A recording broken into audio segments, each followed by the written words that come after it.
اعوذ باللہ من الشیطان الرجیم بسم اللہ الرحمن الرحیم۔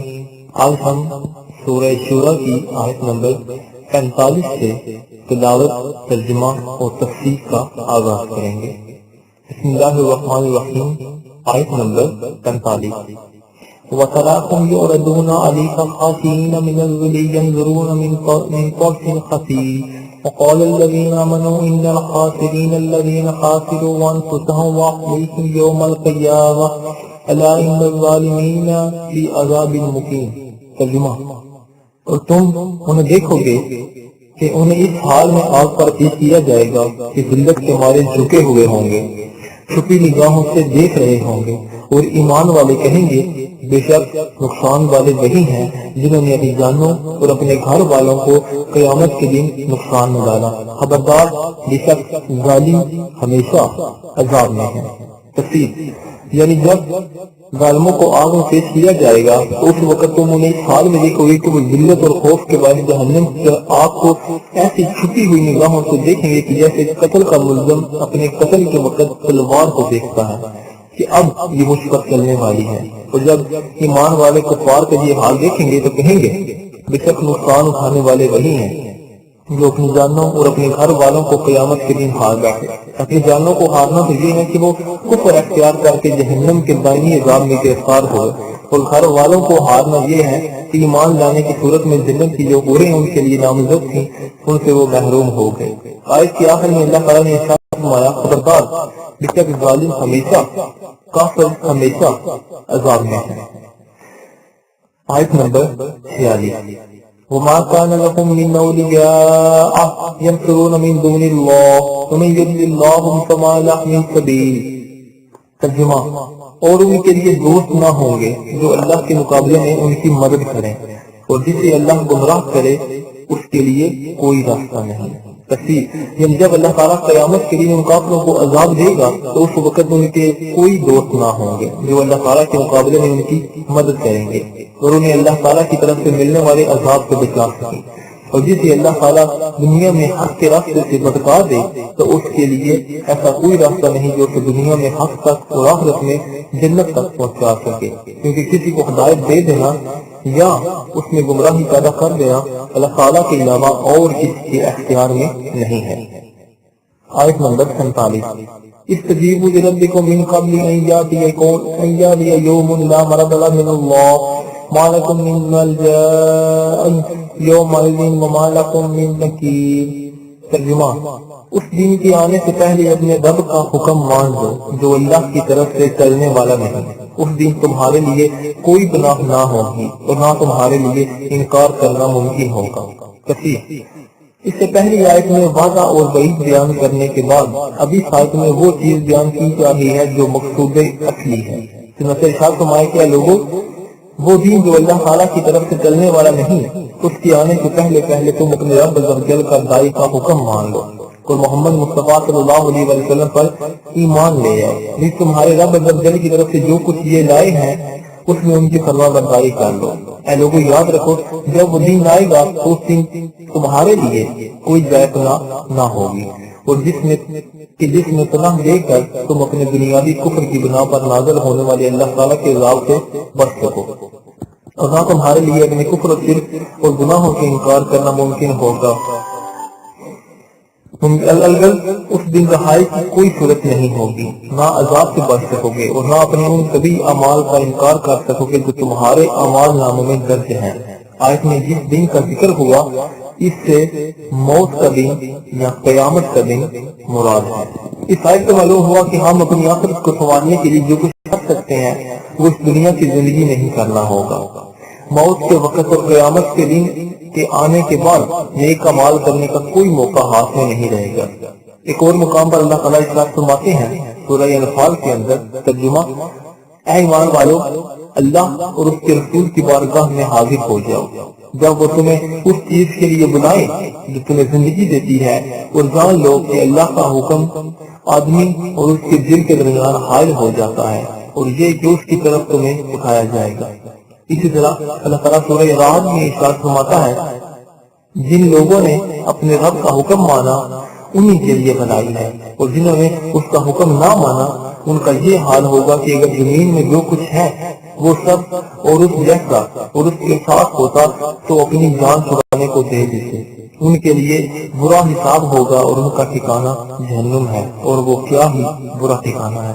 لہذا ہمیں چاہیے کہ اپنی خاصوں کو غنیمت جانتے ہوئے اپنی آخرت کے بھلے کے لیے جو ہو سکتا ہے وہ کر لیں، ورنہ موت سر پر آ گئی تو پچھتائے کے سوا کچھ ہاتھ نہیں رہے گا۔ اللہ تعالیٰ ارشاد فرماتا ہے سورہ منافقون کے اندر، اے ایمان والو، تمہارے مال اور تمہاری اولاد تمہیں اللہ کے ذکر سے غافل نہ کر دے، اور جو ایسا کرے گا تو وہی لوگ نقصان اٹھانے والے ہیں۔ اور ہمارے دیے ہوئے رزق میں سے اس وقت سے پہلے کچھ ہماری راہ میں خرچ کر لو کہ تم میں کسی کو موت آئے تو کہنے لگے، اے میرے رب، تو نے مجھے تھوڑی مدت تک کیوں مہلت نہ دی کہ میں صدقہ دیتا اور صالحین میں سے ہو جاتا۔ اور ہرگز اللہ کسی جان کو مہلت نہیں دے گا جب اس کا وعدہ آ جائے، اور اللہ تمہارے کاموں سے خبردار ہے۔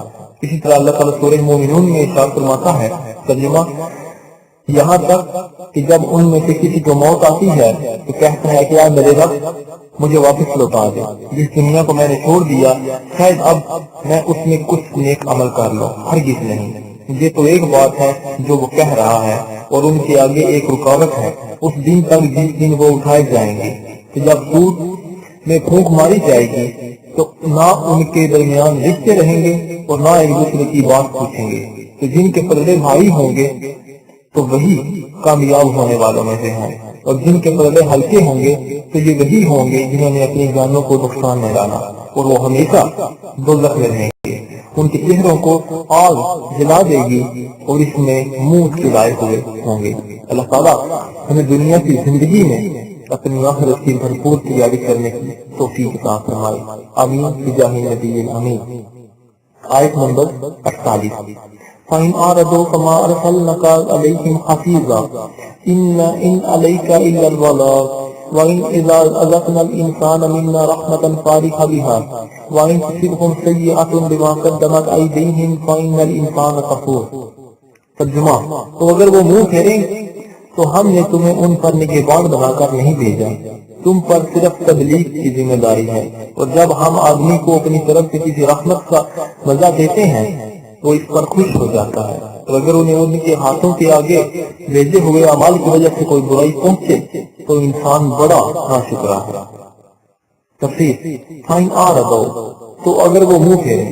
اس آیت میں اللہ تعالیٰ نے اپنے حبیب صلی اللہ علیہ وآلہ وسلم کو تسلی دیتے ہوئے ارشاد فرمایا کہ اے پیارے حبیب صلی اللہ علیہ وآلہ وسلم، آپ کے دین اسلام کی دعوت دینے کے باوجود اگر وہ مشرکین ایمان لانے اور آپ کی اطاعت کرنے سے منہ پھیر رہے ہیں تو آپ انہیں ان کے حال پر چھوڑ دیں، کیونکہ ہم نے آپ کو ان پر نگہبان بنا کر نہیں بھیجا کہ آپ پر ان کے اعمال کی حفاظت لازم ہو۔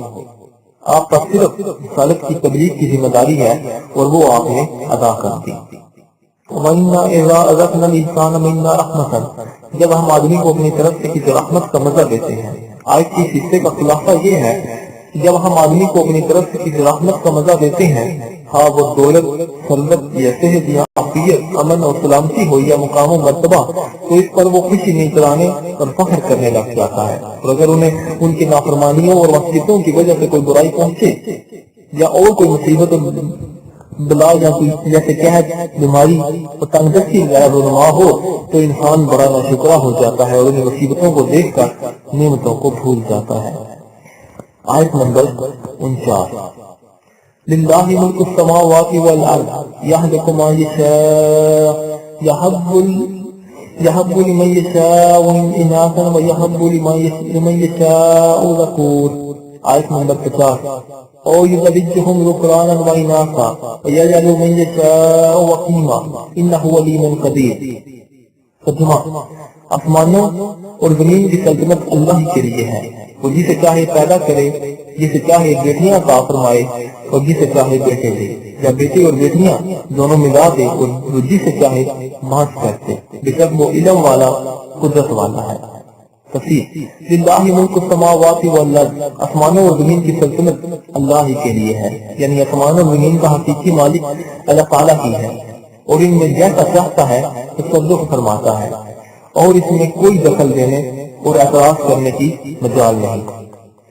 امام فخر الدین رازی رحمۃ اللہ تعالی فرماتے ہیں یہ بیان فرمانے سے مقصود یہ ہے کہ کوئی انسان اپنی ملکیت میں موجود مالوں عزت اور شہرت کی وجہ سے مغرور نہ ہو، کیونکہ جب اسے اس بات کا یقین ہوگا کہ ہر چیز کا مالک اللہ تعالیٰ ہے اور جو کچھ ہے اس کے ہاتھ میں ہے، یہ اس پر اللہ تعالیٰ کا انعام ہے، تو اس صورت میں وہ مزید اللہ تعالیٰ کی عبادت اور اس کی فرما برداری کی طرف مائل ہوگا۔ اور جب اس کا اعتقاد یہ ہوگا کہ اس کے پاس جو نعمتیں ہیں وہ اس کی عقل مندی اور کوشش کی وجہ سے حاصل ہوئی ہیں، تو وہ اپنے نفس پر غرور کرے گا اور اللہ تعالیٰ کی اطاعت سے دور ہو جائے گا۔ یحب لمن یشاء اناثا، وہ جسے چاہے بیٹیاں عطا فرمائے۔ آیت کی حصے اور اس کے بعد والی آیت میں اللہ تعالیٰ نے آدم میں اپنے تصرف اور اپنی نعمت کو تقسیم کرنے کی صورتیں بیان فرمائی۔ فرمایا کہ وہ جسے چاہے صرف بیٹیاں عطا فرمائی اور بیٹا نہ دے، اور جسے چاہے صرف بیٹے دے اور بیٹیاں نہ دے، اور جسے چاہے بیٹے اور بیٹیاں دونوں ملا کر دے، اور وہ جسے چاہے بانٹ کر دے، اس کے ہاں اولاد ہی نہ ہو۔ وہ مالک ہے، اپنی نعمت کو جس طرح چاہے تقسیم کرے اور جسے چاہے دے۔ انبیاء کرام علیہ السلام بھی کئی صورتیں پائی جاتی ہیں، جیسا کہ حضرت لوط اور حضرت شعیب علیہ السلام کے ہاں صرف بیٹیاں تھیں، کوئی بیٹا نہ تھا، جبکہ حضرت ابراہیم علیہ السلام کے ہاں صرف بیٹے تھے، کوئی بیٹی نہیں تھی۔ اور انبیاء کے سردار حبیب خدا محمد مصطفیٰ صلی اللہ علیہ وسلم کو اللہ تعالیٰ نے 4 یا 3 فرزند عطا فرمائے اور 4 صاحبزادیاں عطا فرمائی۔ اس آیات سے معلوم ہوا کہ کسی کے ہاں صرف بیٹے پیدا کرنے، کسی کے ہاں صرف بیٹیاں پیدا کرنے اور کسی کے ہاں بیٹے اور بیٹیاں دونوں پیدا کرنے کا اختیار اور قدرت صرف اللہ تعالیٰ کے پاس ہے۔ کسی عورت کے بس میں یہ بات نہیں کہ وہ اپنے ہاں بیٹا یا بیٹی جو چاہے پیدا کر لے، اور جب یہ بات روشن دین سے بھی زیادہ واضح ہے تو بیٹی پیدا کرنے پر عورت کو نس کے ختم بنانا، اسے طرح طرح کی اذیتیں دینا، بات بات پر کانوں کی نشت چمونا، آئے دن ذلیل کرتے رہنا، صرف بیٹیاں پیدا ہونے پر اسے منحوس سمجھنا اور طلاق دے دینا یا طلاق کی دھمکیاں دینا یا قتل کی دھمکیاں دے دینا، بلکہ بعض اوقات قتل ہی کر ڈالا، یا اس مجبور اور بے بس کے ساتھ کہاں کا انصاف ہے۔ افسوس ہمارے آج کے معاشرے میں مسلمانوں نے اس طرز عمل کو بنایا ہوا ہے جو دراصل کفار کا طریقہ تھا، جیسا کہ اللہ تعالیٰ ارشاد فرماتا ہے سورہ نحل کے اندر ترجمہ، اور جب ان میں کسی کو بیٹی ہونے کی خوشخبری دی جاتی ہے تو دن بھر اس کا منہ کالا رہتا ہے اور وہ غصے سے بھرا ہوتا ہے۔ اس بشارت کی برائی کے سبب لوگوں سے چھپا پھرتا ہے، یا اسے ذلت کے ساتھ رکھے گا یا اسے بتی میں دبا دے گا۔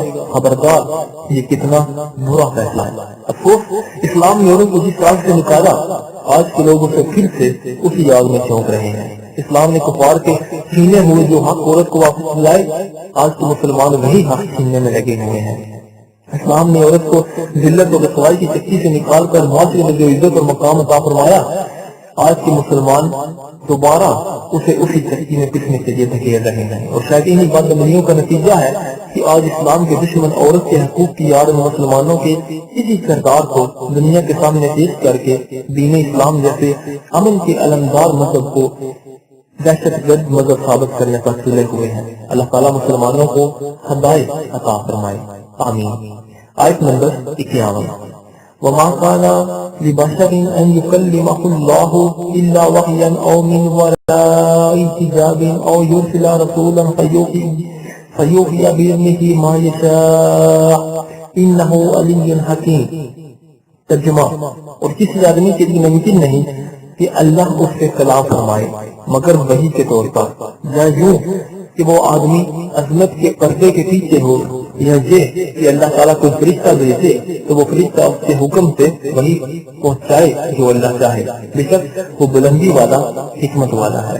تفسیر، وما كان لبشر ان يكلمه الله الا وحيا، اور کسی آدمی کے لیے ممکن نہیں کہ اللہ اس سے کلام فرمائے مگر وحی کے طور پر۔ اس سے پہلی آیت میں اللہ تعالیٰ نے اپنی قدرت اور علم و حکمت کی کمال کو بیان کرتے ہوئے، اور اس آیت میں اللہ تعالیٰ نے انبیاء کرام علیہ السلام کی طرف وحی کرنے اور اس میں کلام کرنے کی صورتیں بیان فرمائی ہیں۔ آیت کی خلاصہ یہ ہے کہ دنیا میں کسی آدمی کے لیے ممکن نہیں کہ اللہ تعالیٰ اس سے کلام فرمائے، البتہ 3 صورتیں ایسی ہیں جن میں کسی فرد بشر سے کلام ممکن ہے۔